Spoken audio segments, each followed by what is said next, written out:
La de la energía es la gran batalla que se libra sobre el escenario del mundo. Por un lado, la posesión de sus fuentes condiciona las alianzas internacionales. Y por el otro, las políticas verdes desarrolladas a partir de las de cambio climático son cada día más decisivas en la conformación de las sociedades occidentales.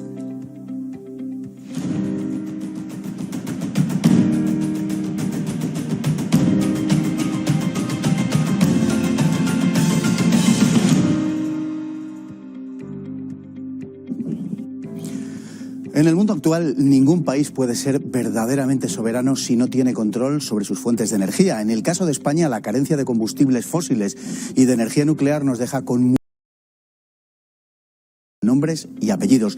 La factura de la luz que a usted le cobran religiosamente, la factura más cara de Europa, le debe mucho a esta circunstancia. También en el ámbito de la energía prevalece en la España de hoy la ideología sobre la conveniencia de los españoles, sacrificados por sus políticos a intereses ajenos. Sí, también en esta cuestión la ausencia de soberanía se paga, y muy caro. La posesión de las fuentes de energía se ha convertido en el eje de la geoestrategia de un mundo que exige cada día mayores cantidades de energía. Un mundo además desequilibrado entre las regiones más desarrolladas y las más atrasadas, en el que unos 1.000 millones de personas no pueden acceder aún a la electricidad. La reciente cumbre de Glasgow ha reforzado el rechazo al carbón de un buen número de países, aunque es más que dudoso que los principales consumidores vayan a seguir ese sendero, al menos a corto plazo, sobre todo China, que consume más carbón que el conjunto de los países del resto del mundo. Pero los países en desarrollo no renuncian a seguir creciendo, tal y como les impondrían las políticas más radicales del cambio climático. Por eso, parece que los combustibles fósiles seguirán dominando en el conjunto de la producción mundial de energía hasta 2050 por lo menos, tanto para paliar la enorme diferencia energética como para ajustarse a los límites de emisiones impuestos por los organismos internacionales. La energía nuclear parece una apuesta plausible y la que quizá en el futuro pueda combinarse con las renovables para garantizar el suministro. Igualmente, la energía hidráulica, que produce más del 15% de la electricidad mundial y que constituye la mayor fuente de energía libre de emisiones. En España están siendo precisamente las renovables causa principal de los costes de la luz, sobre todo si se les une a los costes financieros del déficit de tarifa. Y también el hecho de que somos un país muy dependiente energéticamente. De la energía nuclear se obtiene más del 25% de la electricidad en Europa, pero España apenas produce este tipo de energía. Pese a que existe una militancia ideológica en contra de la nuclear, un posicionamiento cada vez menos justificable, la Unión Europea parece dispuesta a clasificar a la energía nuclear como una energía verde. Sin duda alguna, lo es. Y para hablar de eso, esta noche tenemos con nosotros a don Manuel Fernández Ordóñez, físico nuclear, doctor en física nuclear, y a don José Luis Barceló. Fernando, muy buenas noches, un placer estar con usted también. Don José Luis Barceló, director de expansiónfinanciera.com. El mundo financiero.com. Estábamos hablando acerca de la energía nuclear, en principio, de las formas de producción de energía. El tema de la energía, desde luego, es un tema absolutamente crucial hoy en día, hasta el punto de condicionar las relaciones internacionales. En este momento la geopolítica se desarrolla básicamente en función de cuestiones de energía. Hay, no sé, don Manuel, lo que pensará, pero hay una cierta ironía con esto porque resulta, y una enorme contradicción, los países más industrializados y más avanzados, entre los cuales está el entorno de la Unión Europea, está Estados Unidos, está Australia, son los que son más mojigatos con el tema energético, y esas políticas verdes son las que hacen que se condicione muchísimo la producción energética, son los países más regulados también, ¿no? Eso también es cierto, los que tienen una normativa más acelerada de protección ambiental, donde hay una preservación natural gigantesca, donde está la mayor parte de los parques naturales y regionales del mundo, los parques nacionales, es el caso, por ejemplo, de Estados Unidos, y donde hay una mayor conciencia también ciudadana. Sin embargo, eso es contradictorio con lo que está ocurriendo realmente a nivel planetario, porque no somos los que más contaminamos, a pesar de que tengamos esa conciencia tan acentuada, ¿no? Tenemos países como la India, China, que están en un desarrollo acelerado y que ellos perciben o creen que el único modelo de desarrollo acertado es el devastador, que es el que hemos seguido los que han sido las potencias coloniales, los que han sido los países avanzados, los que nos hemos desarrollado más. Y eso va pegado al consumo energético. No puede ser un país avanzado ni puede haber progreso si no hay consumo energético. Con lo cual, como ellos lo saben, países como Brasil, China, tal, van a eso y es muy difícil condicionarlos a pesar de cumbres como la de Glasgow últimamente, que es un enorme fracaso para los países, especialmente para los que se tienen que acoger a ese tipo de modelos, ¿no? Yo es que creo que los países ricos no consumimos energía porque somos ricos, sino que somos ricos precisamente porque hemos consumido energía hasta llegar hasta aquí, ¿no? Creo que el consumo energético es una de las piezas fundamentales del desarrollo humano y del progreso, ¿no? Yo creo que la historia del ser humano, que es una historia desgraciadamente de miseria, ¿no? El ser humano ha vivido siempre en la miseria, hasta la época posterior a la Revolución Industrial, donde el dominio de una fuente de energía como la combustión del carbón, y unido al desarrollo de instituciones, ¿no?, que promovían pues la propiedad privada y otra serie de instituciones que hicieron que el ser humano comenzara un camino de progreso y de desarrollo, pues que nos ha llevado hasta hoy. Hay muchos países en el mundo que todavía no han transitado la senda de la Revolución Industrial, pero desde luego el consumo energético es el pilar fundamental sobre el que se asienta el desarrollo. Por ello, como bien decía Fernando, condiciona desde luego toda la geopolítica internacional. Desde el siglo XVIII pues ha estado condicionada por la energía, claro. Vamos a ver, en Glasgow uno de los objetivos que se han propuesto, yo creo, como bien dice don José Luis, ha sido, yo no sé si decir un fracaso o sencillamente una mascarada, ¿no? Bueno, fracaso como todas. Como todas, efectivamente. Todas como las anteriores, ¿no? Efectivamente. Es una liturgia que hay que celebrar periódicamente, pero que realmente no sirve para nada.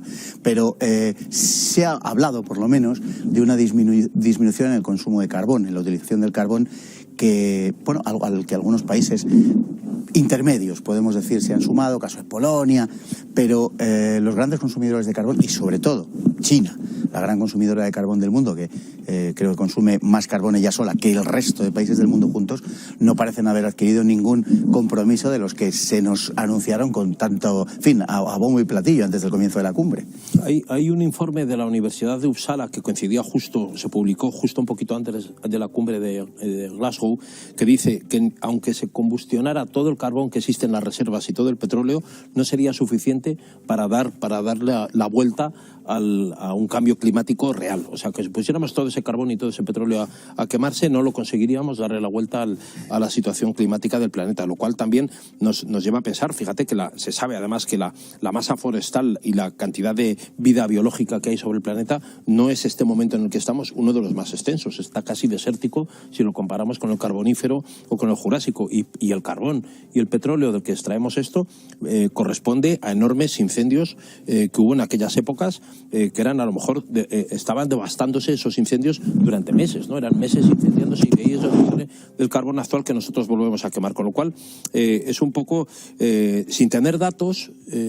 Yo creo, Manuel, que estamos poniendo, y yo no soy científico, yo soy un hombre de letras, ¿no? del periodismo y de pensamiento, como analista de estas cuestiones que me interesa, y también como divulgador e informador, pero yo creo que es que tomar los datos solamente con la referencia de 150 años, de un poco más de un siglo y medio o 2 siglos que llevamos tomando datos de la Tierra, y poner sobre eso toda la historia del planeta y pensar que nos estamos calentando, enfriando, yo creo que lo que está fallando son los modelos de predicción. No tenemos datos suficientes para saber qué es lo que va a ocurrir a 50 años o a un siglo vista, ¿no? Yo lo que creo es que al final pues la realidad se impone, ¿no? Y al final resulta que los países pues tienen que desarrollarse, y antes se comentaba en el vídeo, casi 1.000 millones de personas en el mundo no tienen todavía acceso a la electricidad. Y eso es un drama, porque los países pobres del mundo quieren dejar de ser pobres y tienen derecho a dejar de ser pobres, y para ello necesitan consumir mucha energía y necesitan consumir energía no solo que sea barata, sino energía que esté disponible las 24 horas del día, energía que sea capaz de alimentar la base industrial de un país para que se puedan desarrollar, y una energía que esté en todo momento. Y por tanto, países como China lo tienen clarísimo, pero los países pobres de África, que van a tener que desarrollarse a lo largo de todo este siglo, pues van a seguir el modelo chino, porque nos pese más o nos pese menos, Europa y Occidente hace ya tiempo que dejó de ser el modelo a imitar por el mundo. Lo siento, no pintamos ya nada en el mundo, por mucho que nos pese. Por eso todas las COP fracasan, porque son políticas que deciden los países ricos y políticas que encajan en las economías de países ricos. Pero no podemos pretender ir a países en desarrollo, a países que tienen un nivel económico muy inferior al nuestro, a imponerles esta nueva clase de colonialismo energético que tratamos de imponer por el mundo. No es justo, no lo podemos hacer. En eso, Manuel, además, yo estoy de acuerdo contigo en esa apreciación, porque me parece que es un poco tiránico también decirles cómo se tienen que desarrollar. Es decir, el único modelo de éxito que existe es el nuestro, ¿no? Para avanzar rápidamente es el que los países avanzados han seguido. ¿Cómo le puedes decir a un país como Brasil o como China cómo se tiene que...? Ellos tienen derecho también a seguir sus propios modelos. Y es difícil que seamos nosotros ahora los que les tenemos que... Y además porque siempre se coge una foto congelada, ¿no? Cogemos una foto de las emisiones de CO2 hoy y decimos, China es el país que más emite del mundo. Pero cojamos las integradas. Cojamos las emisiones de los últimos 100 años. Y no es China el que más ha emitido. Te meterías toda la revolución industrial. Hemos sido nosotros de largo. Bueno, por eso somos ricos y ellos no. Claro. Les estamos diciendo que no hagan lo que nosotros hicimos. Exacto. Y por tanto que no alcancen los niveles de desarrollo que nosotros alcanzamos. En el fondo hay mucho de eso. Sí, es una ironía, ¿no? El que seamos nosotros los que vamos a... Pero luego también la enorme contradicción nuestra es, estamos comprobando cómo los países ricos, España por ejemplo, que es un país desarrollado, se está apostando por la energía eléctrica para todo, ¿no? Incluso para la movilidad urbana, para los coches y tal. Justo en el momento en el que la energía eléctrica se ha multiplicado por 7 el precio, ¿no? Te estás diciendo, pero te estás diciendo que pongas placas eléctricas, todo eléctrico, la calefacción eléctrica y el coche también, ponlo en el garaje si tienes, y si no en la calle, lo pagas y tal. Al final lo estamos convirtiendo en ciudades que son solamente para ricos, ¿no? Porque los accesos a ciudades como Londres o Madrid solamente se permiten si tienes un Tesla de 100.000 euros, puedes pasar libremente con él, pero si no lo tienes y sigues teniendo un Peugeot 205 de gasóleo, ¿cómo entras en la ciudad? No puedes entrar, lo tienes vetado, serás multado y además estás al final creando ciudades para ricos que van a ser exclusivas para aquellos que tengan la posición económica, ¿no? Y en el caso de la luz, el consumo energético y el consumo eléctrico se está convirtiendo también en un problema para las clases que no son pudientes, ¿no? Gasóleo, perdón, don José Luis, del que nos dijeron hace ya unas décadas, pero no tantas, que era el futuro y que lo que había que hacer era consumir gasóleo, ¿no? A uno le da la impresión de que efectivamente el automóvil, que también ha sido una especie de, bueno, por un lado incluso ha llegado en algunas épocas a estar grabado con un impuesto de lujo. No es el caso de nuestros días, pero es posible que volvamos a eso también, porque hay una restricción en el uso del automóvil que es muy visible. Yo creo que uno de los medios a través de los que se va a restringir es a través del coche eléctrico, que es de acceso imposible para la clase media y no digamos de ahí para abajo. Y hay entiendo que una deliberada intención de que se abandone ese medio de transporte, que es un medio de transporte también pues que te permite la libertad individual ir donde quieras, ¿no? No sé hasta qué punto es, soy lego en esta materia y por eso lo pregunto con mucha prudencia, no sé hasta qué punto, pero me da la impresión de que cuando los niveles de contaminación en las ciudades han hecho dispararse las alertas, no ha sido por el tráfico rodado, aunque quien lo ha pagado ha sido el tráfico rodado. Me da la impresión de que son las calefacciones las que en gran medida contaminan. Todo influye, pero es cierto que una buen causante de eso son las calefacciones, efectivamente, porque son fenómenos que se dan fundamentalmente en el invierno. Claro. Si fueran solo los coches, se darían a lo largo de todo el año, ¿no? Se dan fundamentalmente en el invierno, porque, claro, en ciudades como Madrid, donde la densidad de población es muy grande y claro, la gente pues quiere estar calentito en sus casas y las calefacciones pues emiten no solo ese tipo de gases, sino otro tipo de gases contaminantes que, sumado a los gases contaminantes de los coches, pues claro, nos crean estos problemas. Efectivamente, al final lo que sucede es que cualquier tipo de transición, bien sea energética, bien sea una transición de movilidad, pues cambiar las inercias sociales es muy difícil y es muy complicado. Yo creo que a nadie le cabe duda que en el futuro la movilidad no será tal y como la conocemos hoy, pero también yo creo que faltan muchos años para eso. Sí. Y tenemos esperanza, quizá. Una visión muy reducida también de lo que es el medio ambiente, porque casi toda la inmensa mayor parte de la población del mundo, y eso es un fenómeno que no se puede discutir, tiende a urbanizarse. Todos vivimos en ciudades, sean países ricos o sean países pobres. En Angola, la mitad de la población vive en la conurbación de Luanda, que es la capital, y la periferia. Y eso ocurre igual con 4 capitales y la periferia en España, en Madrid, Barcelona, Valencia, Bilbao, tal, tienes prácticamente el 50% de la población, con lo cual tenemos una visión muy cercana a lo que es nuestro entorno ambiental, que es exclusivamente nuestro medio ambiente humano, ¿no? Que está completamente distorsionado en lo que pasa a 30 kilómetros de Madrid. Tenemos un medio ambiente completamente distinto del que es la vida urbana, con especies intrusivas en los jardines, en los animales con los que convivimos, etc. Tenemos una visión muy cercana de la maceta que tenemos delante, del gatito, del perro o de la calle donde vivimos, ¿no? Y eso es una visión que no es la general. Países como España, que tienen sistemas de protección elevadísimos, estamos viendo cómo ese desalojo del campo y eso que llaman la despoblación rural y ese alejamiento del campo ha hecho que incluso parajes naturales y zonas que eran aparentemente silvestres pero que estaban dominadas por el hombre, como la dehesa, que es un ecosistema predominantemente humano, y como son los campos, las grandes extensiones de cultivo, etcétera, han ido en detrimento de la vida natural también y de la protección ambiental, ¿no? Y los riesgos enormes de incendios los tenemos, por ejemplo, incluso en la periferia de Barcelona, pues esos enormes y elevados grados de protección ambiental, como ha ocurrido en la Sierra de Guadarrama. La gente no sabe que hay fotos de 1901, 1906, donde la Sierra de Guadarrama es absolutamente pelada, o sea, no hay nada, son 4 jaras y tal. La repoblación es a partir de los años 30, 40 y 50 y empieza a crecer una masa boscosa que hace que eso sea un riesgo también para la... Quiero decir con esto que a veces tenemos una visión muy próxima a lo que es nuestro modelo de vida y nuestro sistema de vida eminentemente urbano, ¿no?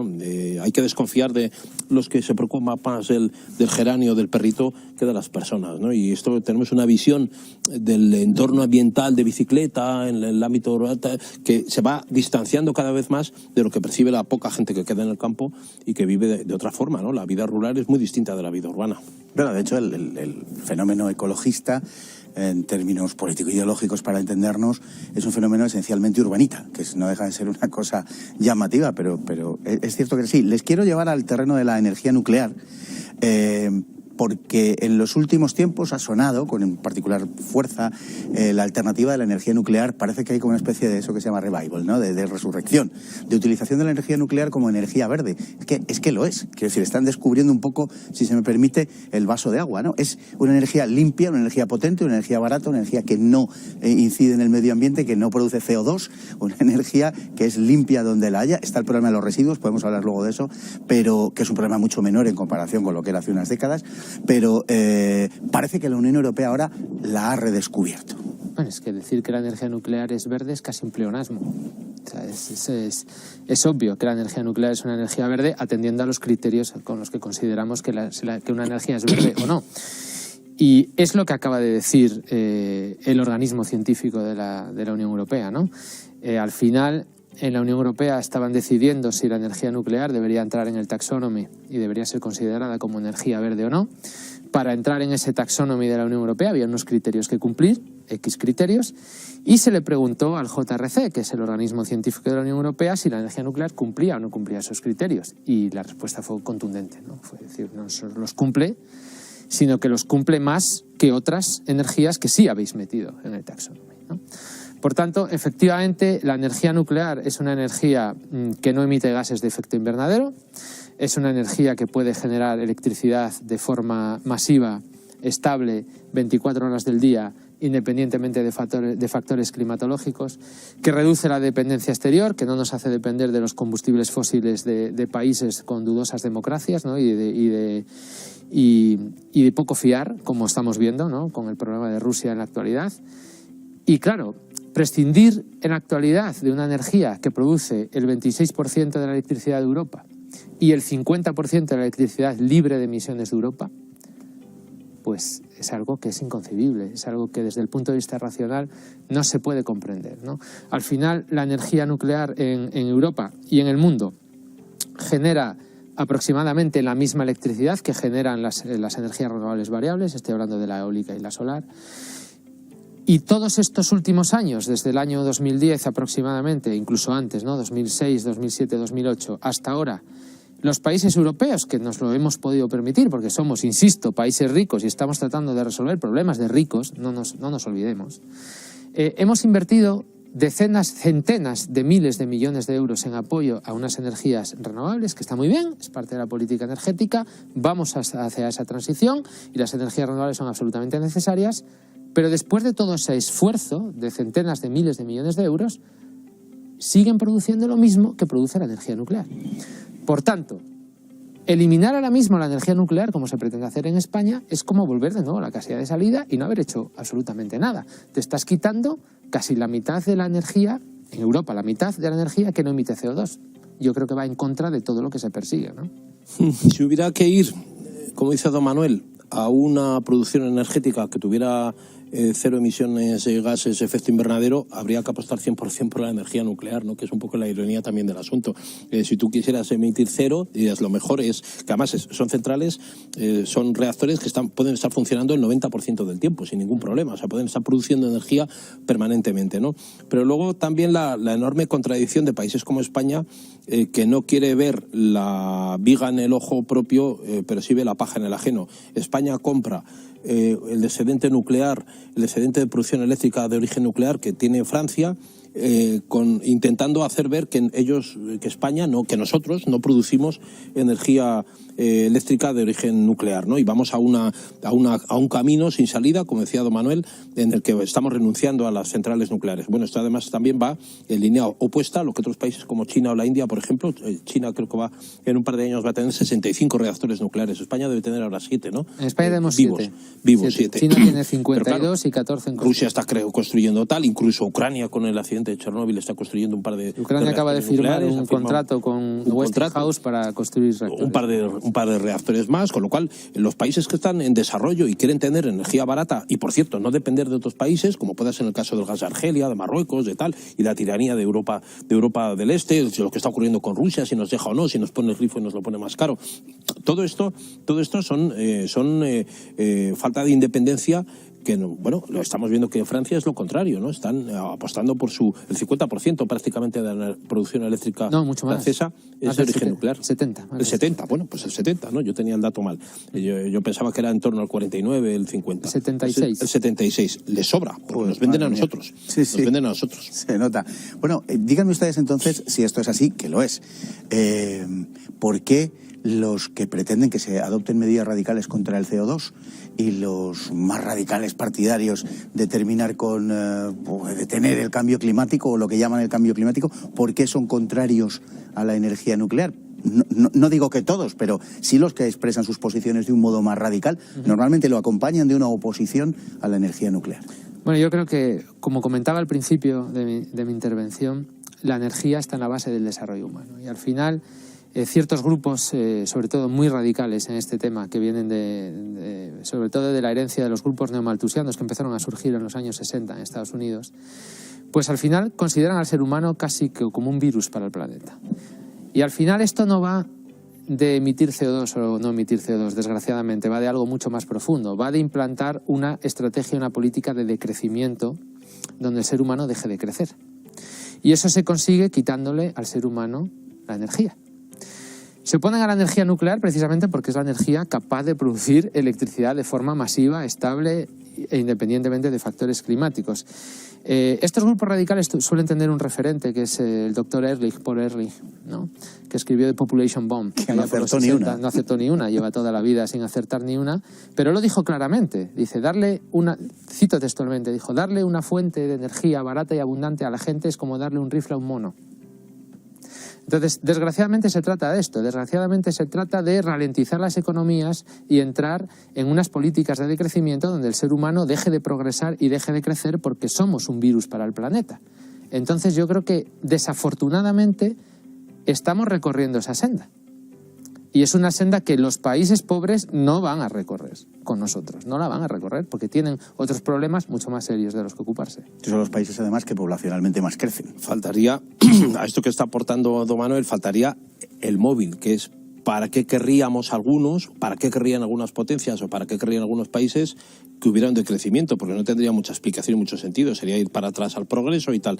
Sí lo tuvo porque tuvo un origen a partir de esos años 60, pero especialmente de los años 70 con la crisis de los euromisiles, había potencias, que era la mitad del planeta enfrentado al otro con la Guerra Fría, que querían efectivamente que Occidente decreciera y tuviera problemas a nivel social, porque llegó a haber incluso ecoterrorismo. En España se mató al ingeniero jefe de la central de Lemóniz, Ryan, en el año 81, con un atentado de la ETA. Pero tenemos que recordar que Baader-Meinhof en Alemania, las Brigadas Rojas, el IRA, la ETA, ¿por quién estaban financiadas? Por la Unión Soviética, por todos los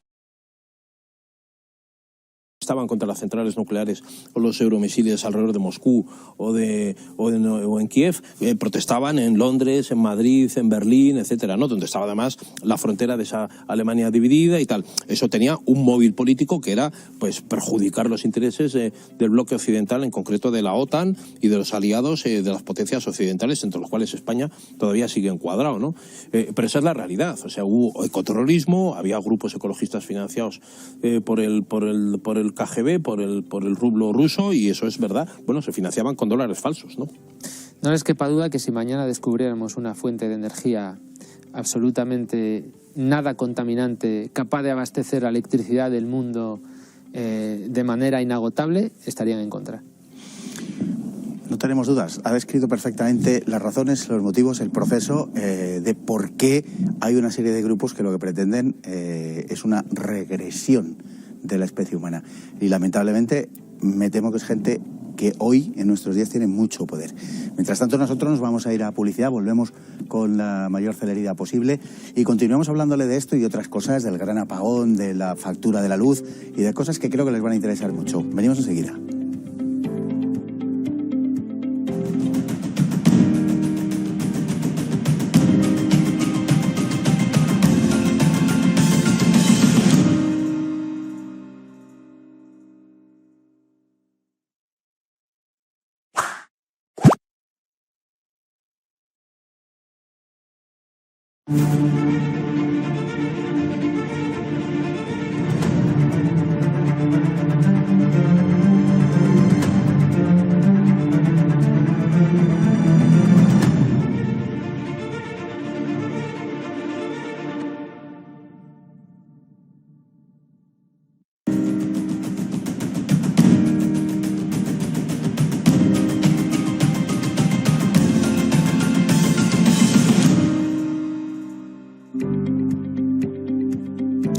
La cuestión de la energía se traduce en amenazas a nuestra vida diaria, dada la extrema dependencia que nuestras vidas tienen de la electricidad en esta tercera década del siglo XXI. Basta recordar dos temas de acuciante actualidad: la factura de la luz que usted paga o la amenaza del gran apagón, que también lo pagará usted si es que llega.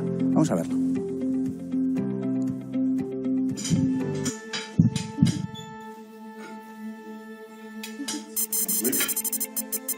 Auf einmal war es finster. Dann habe ich beim Fenster rausgeschaut und habe gesehen, dass draußen alles dunkel ist. Nicht nur bei uns. Und habe gewusst, das betrifft alle.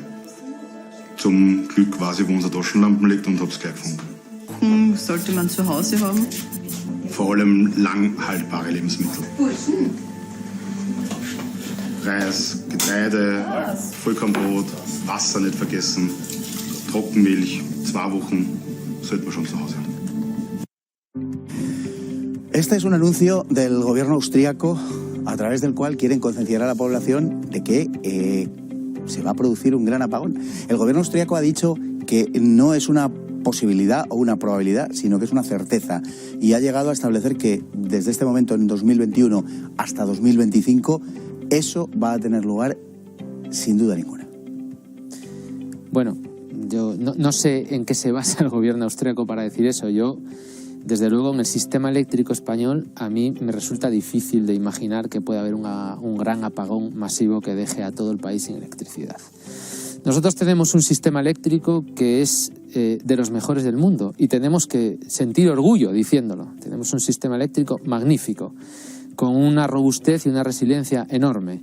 Quiero recordar que cuando tuvo lugar el temporal de Filomena, hace apenas unos meses, el sistema eléctrico español no se había afectado en absoluto. En absoluto. Hay otros sitios de economías supuestamente más avanzadas, como Estados Unidos, donde en el estado de Texas hubo familias que estuvieron hasta 48 horas sin electricidad, porque el sistema eléctrico tejano sí que se vio muy afectado con la ola de frío que sufrimos en aquellas semanas, ¿no? España tiene una potencia, hablo de la península, ¿vale? Hablo de la península ibérica. Tenemos una potencia instalada, capacidad de producir electricidad de 107 gigavatios. Cuando la demanda máxima histórica fue en el año 2007 de 45. La demanda máxima durante el temporal de Filomena, yo creo que fue el 8 de enero de este año, fue de 42,2 gigavatios. Tenemos 107.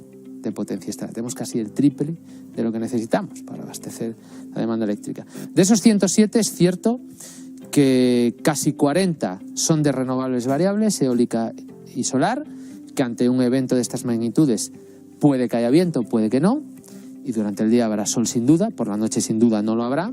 A lo mejor los paneles solares, si están cubiertos de nieve, obviamente no van a producir electricidad, pero tenemos 7 gigavatios de nuclear, tenemos 25 gigavatios de gas, tenemos 17 gigavatios de energía hidráulica, tenemos 6 gigavatios de cogeneración, capaces de abastecer la demanda de España. Y además tenemos otro tipo de mecanismos, como los mecanismos de interrumpibilidad de la industria, que llegado el momento, si hay amenaza de un exceso de demanda que no podemos cubrir con la oferta de electricidad, se puede decir a las industrias que dejen de producir, que bajen su demanda para que el sector servicios y el sector doméstico pues no se vea afectado. Por tanto, yo creo que con el sistema eléctrico que tenemos, con la capacidad de generación de electricidad que tenemos, yo veo muy difícil tener un apagón de estas magnitudes.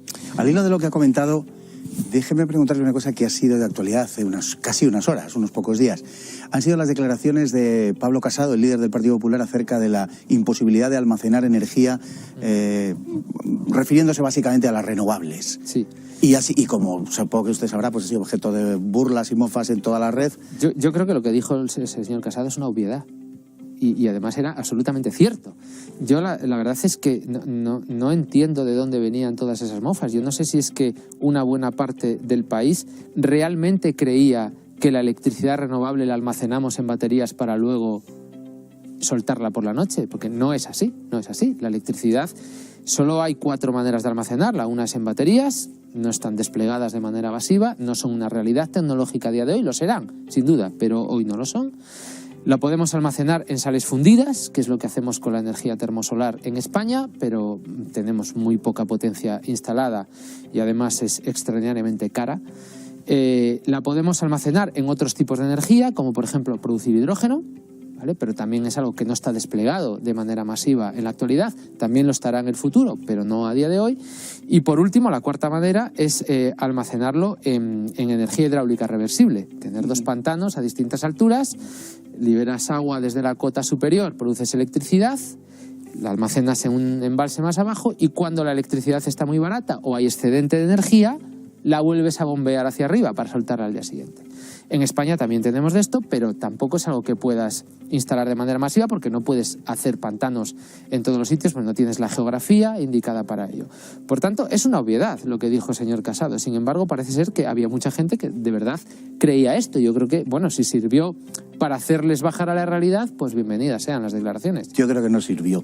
Es decir, yo creo que trataron el tema con una suficiencia probablemente solo posible en quienes ignoran un tema. Es decir, porque a mí me sorprendió también enormemente. Salieron algunas personas, en Twitter sobre todo, a contar aproximadamente lo que don Manuel acaba de contar.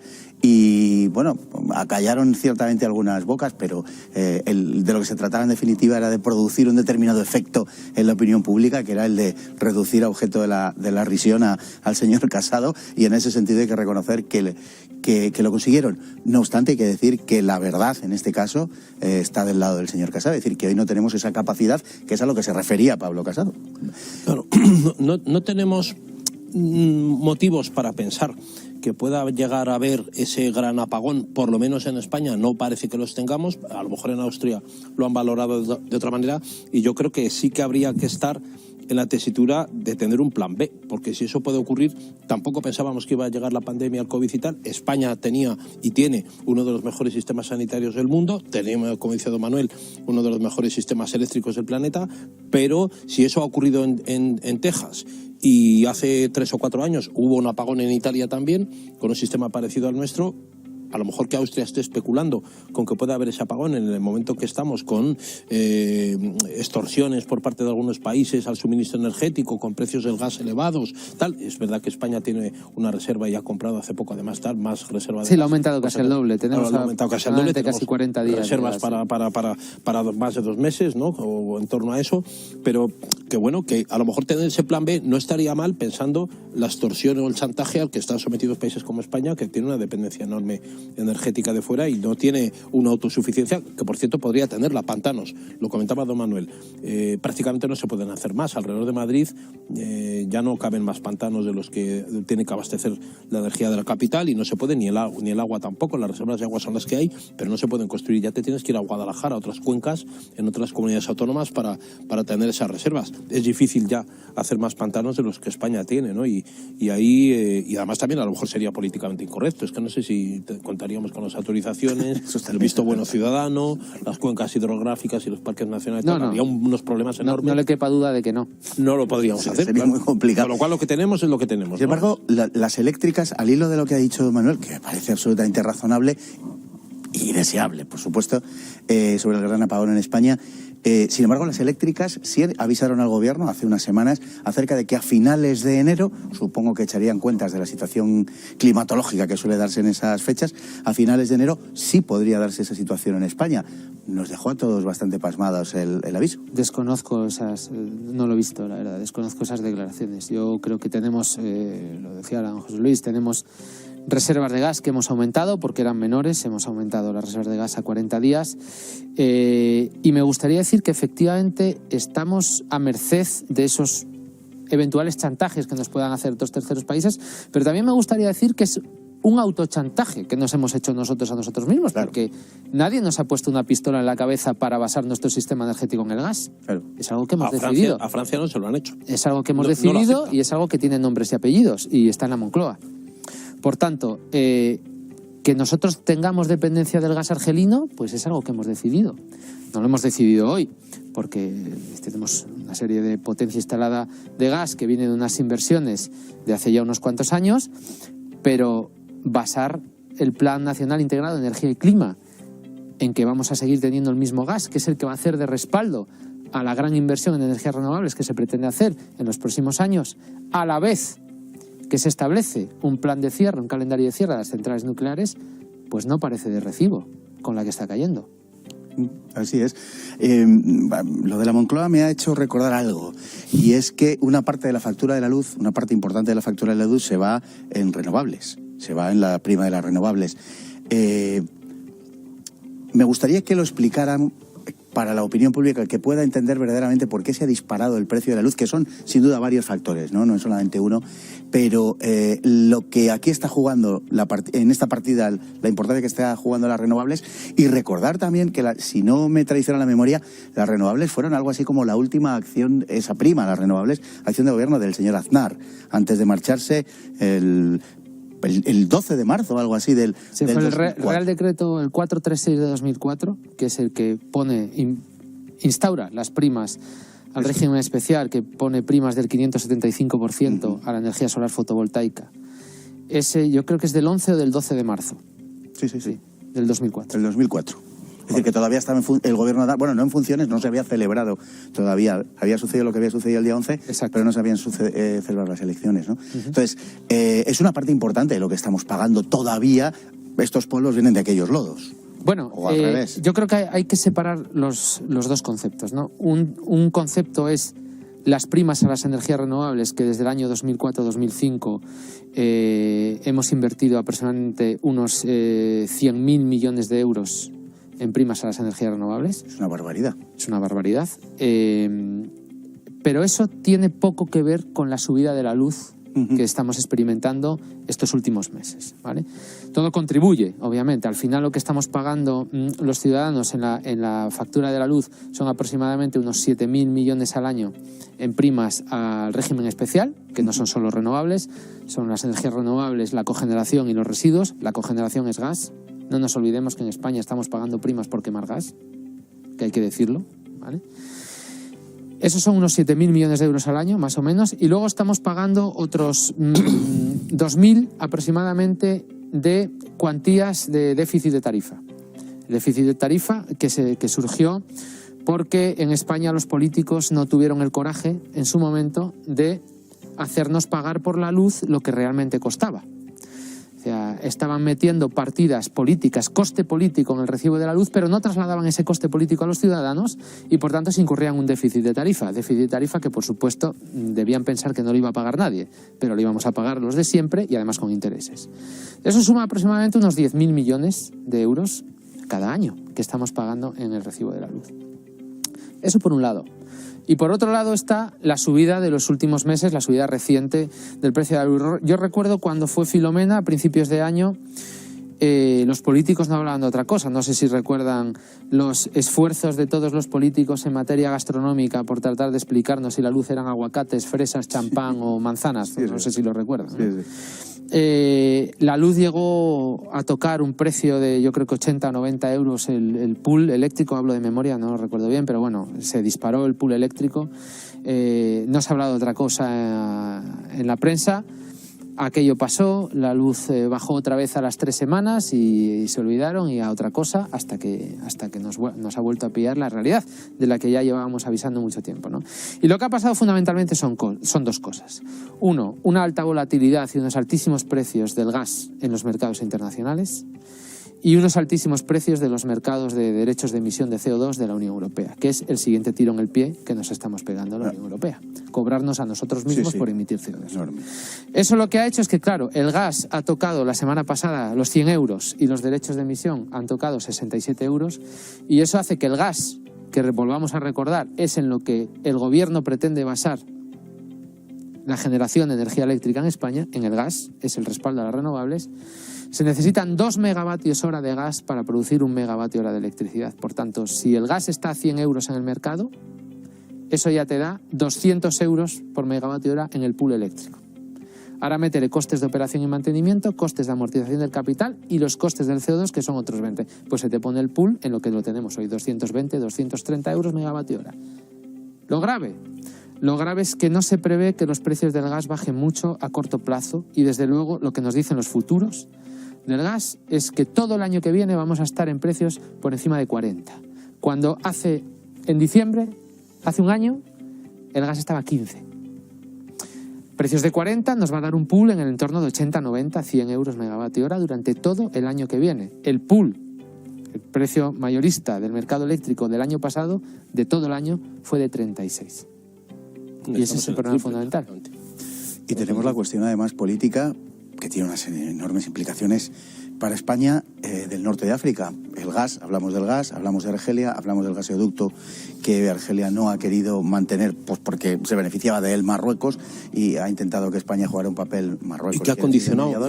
Y que condiciona enormemente. Y solo nos queda un gasoducto, parece suficiente, pero en todo caso acentúa nuestra dependencia. Y que ha condicionado, porque Argelia además ha condicionado que España no trasvase su gas a Portugal, lo cual es una condición también, una vez que entra en territorio europeo, podría haber una distribución, como estaba acordado además entre España y Portugal, que podía trasvasar, y esa es una condición que ha puesto que también es muy civilina políticamente. Pero a mí me parece que además también España es uno de los países del mundo que más número de impuestos tiene en la producción eléctrica, porque todavía estamos pagando la moratoria nuclear, que se varió, porque ya se cambió los primeros recibos de la moratoria nuclear, que debe ser como un 4 o 5% del precio. Ya se acabó. Se acabó, pero luego se puso como tasa de diversificación y ahorro de la energía, que luego hubo un tiempo que estuvo modulada, por ahí fueron como 5.000 millones de euros a las eléctricas por bajarse el pantalón de cerrar las nucleares, que eso, claro, que no tenía que pagar, porque eso es una decisión política. Primero España decide que tiene que apostar por la energía nuclear, a partir de los años 60 y tal, y se empiezan a construir reactores nucleares, y luego llegan otros gobiernos que deciden que España se tiene que apear de la producción nuclear. ¿Y eso que no tiene que costear? Pues lo costeamos todos también a través del recibo. Lo hemos estado pagando, porque las eléctricas había que pagarlas primero por la apuesta de su inversión a un larguísimo plazo, a 50 años a lo mejor cada reactor, 30 o 40 años como mínimo, más las actualizaciones que tienen, y de repente dices, no, se tiene que parar. Lo que ocurrió con Lemoniz, empiezas a construirlo, ¿quién lo paga eso? Lo hemos pagado nosotros. Entonces fíjense que en España teníamos, además de los 7 reactores, teníamos Lemoniz había dos. Lemoniz 1 y Lemoniz 2, que estaban a más del 90% de construcción, Valdecaballeros 1 y 2, Extremadura, que también estaban al 90% de construcción, eran cuatro reactores, y Trillo 2, que estaba todavía en fase de diseño, que hubiéramos tenido 5 reactores más de 1 gigavatio cada uno, en lugar de 7 gigavatios nucleares hubiéramos tenido 12, y en lugar del 22% de electricidad pues estaríamos produciendo aproximadamente pues el 35 o el 40. Exacto. Sí. ¿Y por qué un gobierno decide eso? Bueno, yo creo que los gobiernos tienen una agenda ideológica que cumplir y la cumplen, si pueden, ¿no? Y yo creo que, pues, el ejemplo de la moratoria nuclear de Felipe González en los 80, pues precisamente es una gran presión social. Yo creo una gran presión en la zona de Extremadura. Yo creo que todos recordamos al señor Ibarra por aquella época, una gran presión de ETA contra la central nuclear de Lemoniz, que llegaron a asesinar al ingeniero Ryan, pero no fue el único atentado que hicieron en Lemoniz. Había una gran presión y, bueno, pues al final ahí fue una decisión que se tomó, pero efectivamente cada vez que un gobierno toma una decisión, sea la que sea, la van a pagar los ciudadanos. La pagamos nosotros. Sí. Siempre. Esa se pagó en el recibo, ¿eh? Se pagó en el recibo de la luz. Sí, durante siglos. Hasta hace poco. Claro, sí, lo interesante es que la gente llegue a entender, el espectador llegue a entender que todo esto no es una consideración abstracta, sino que todo esto se trasvasa mes tras mes a lo que está pagando de luz y que hay razones objetivas que hacen subir ese recibo de la luz. Para que nos hagamos una idea, antes de todo este escenario de subidas del precio de la luz, porque todo esto ahora ha cambiado los números, ¿no? Pero digamos, antes de enero de este año, el 54% de lo que pagamos en nuestras casas no tiene nada que ver con la electricidad. Son costes políticos que los políticos han metido en el recibo de la luz, que no deberían estar ahí.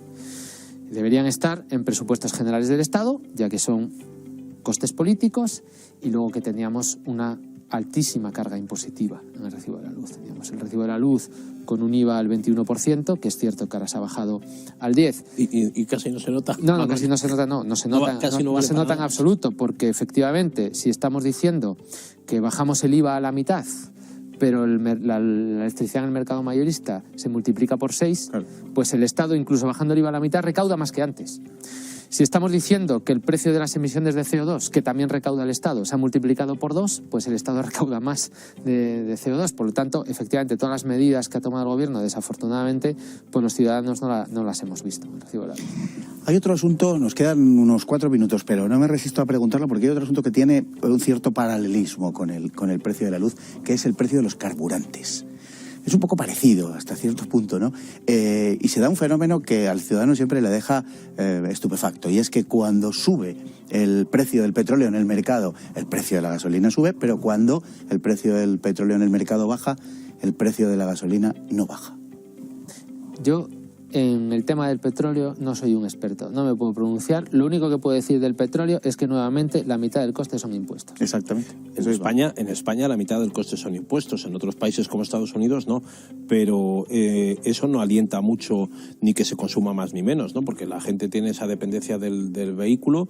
En los países desarrollados, por más que se quiera, y antes lo hablábamos, ¿no? Políticas para limitar el desarrollo y el progreso de la gente, pues pueden ir encaminadas a limitar también su movilidad, y lo estamos viendo como es una tentación para algunos países, ¿no? Con el COVID ha ocurrido esto, que es una tentación, y una tentación además que tiende al autoritarismo tipo chino. O sea, en China se está utilizando el pasaporte COVID para limitar los movimientos de los disidentes políticos. Hoy lo tienes en verde porque tienes la pauta completa o has estado contagiado y tal, y mañana si vas a ir de viaje a otra ciudad y eres un disidente político, ya te la ponen en rojo para que no te puedas mover del sitio, ¿no?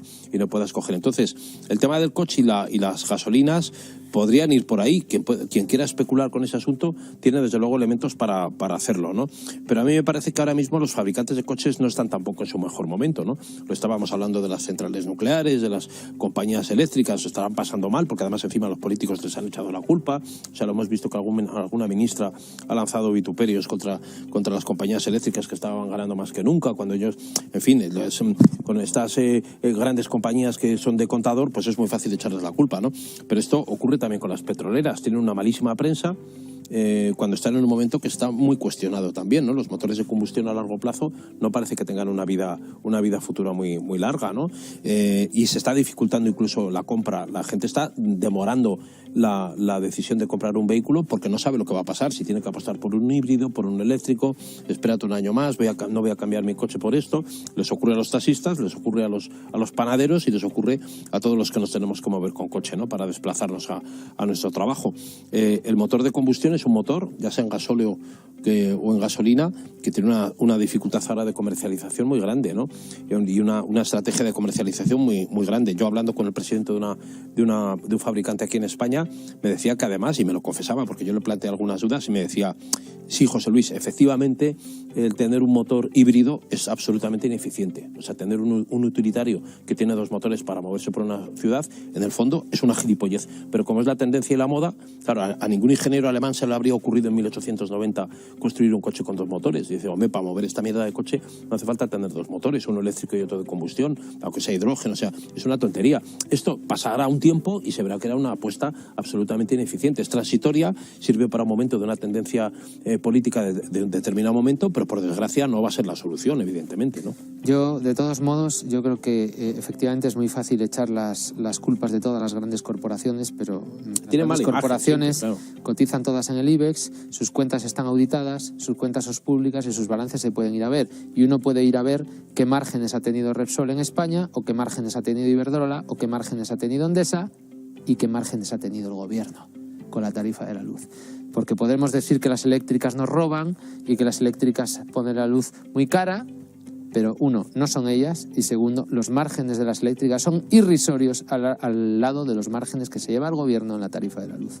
Bueno, el gobierno, ya sabe usted, los gobiernos, los políticos en general, hablan contra las eléctricas mientras están en el desempeño de su función, porque un cuarto de hora después pasan a vivir, y muy bien, de esas mismas eléctricas a las que probablemente han estado favoreciendo durante la gestión de la cosa pública. En fin, se lo agradezco enormemente, don Manuel. Ha sido, creo que, muy didáctico y nos hemos enterado verdaderamente de muchas cosas. Don José Luis, 3/4 de lo mismo. Le agradezco enormemente que haya estado hoy con nosotros. Muchísimas gracias a los dos. Y a todos ustedes, naturalmente, como cada noche, esperando que vuelvan a vernos el día de mañana. Dios mediante.